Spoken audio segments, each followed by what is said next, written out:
I am Claude Fauquet, and I'm the director of the Global Cassava Partnership. And I would like to introduce the discussion, the conversation we're going to have this afternoon. This week, GCP 21, the Global Cassava Partnership for the 21st Century, has nominated 2 eminent scientists in the cassava world, and they received the Golden Cassava Award this past Monday. So I'm very pleased today to be the moderator for this conversation, and I will ask a few questions one question to each of you, and I will ask you to introduce yourself before you answer the question. So I would like, if you don't mind, give the microphone to Reinhard Auerler. So Reinhard is an agronomist, and please introduce yourself and tell me how you see the impact of your work.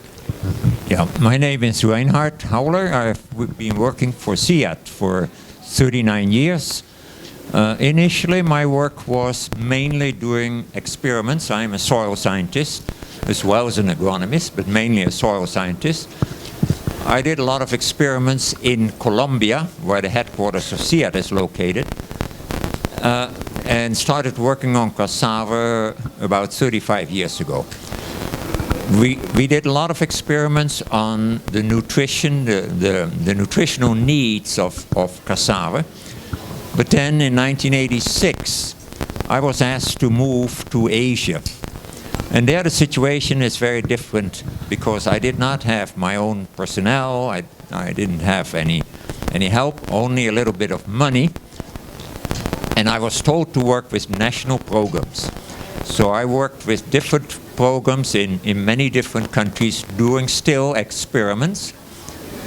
But then after a while, SIAT didn't have any more money.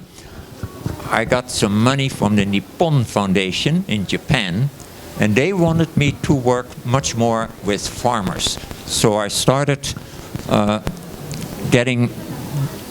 working then with researchers as well as with extension organizations, extensionists, trying to get adoption of some of the technologies that we had tested in experiments actually adopted.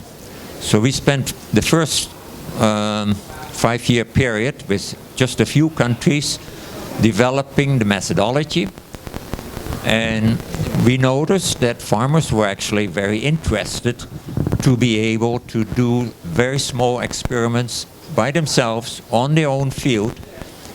And we were very specific that we wanted the farmers to select the treatments. We wanted them to select what type of problems they wanted to test on their own field. And after the farmers tested those varieties or fertilization treatments or weed control treatments or whatever they were interested in, then we organized a field day where we invited all the farmers from the little village, and they all evaluated all the treatments in each trial, and then they discussed the pros and the cons and what is the cost and what's the benefit. And we found out that farmers actually were interested in doing those trials, that they were for the first time actually making their own decisions. And if they can see in their own farm how certain varieties are producing more than others, or where certain fertilizer treatments are producing much better than others, they started to adopt. So after that first phase of 5 years, we tried to extend to many more villages, and working with different organizations, different institutes in different countries. During the second phase of 5 years, we managed to work in 99 different villages in China, Vietnam, and Thailand. And the farmers were able to do over 1,000 very small FBR trials.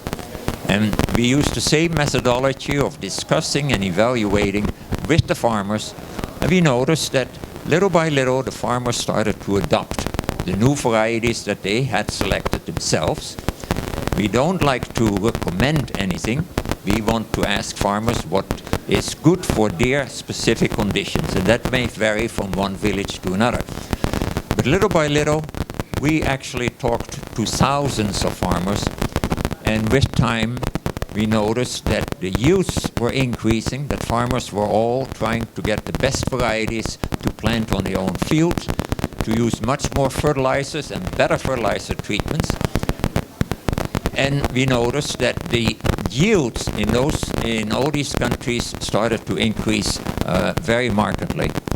So I think that the fact that we were not doing our own trials, but we let the farmers do the trials, let the farmers make the decisions, make the selection, was instrumental in getting much wider adoption than the traditional way of extension and recommending.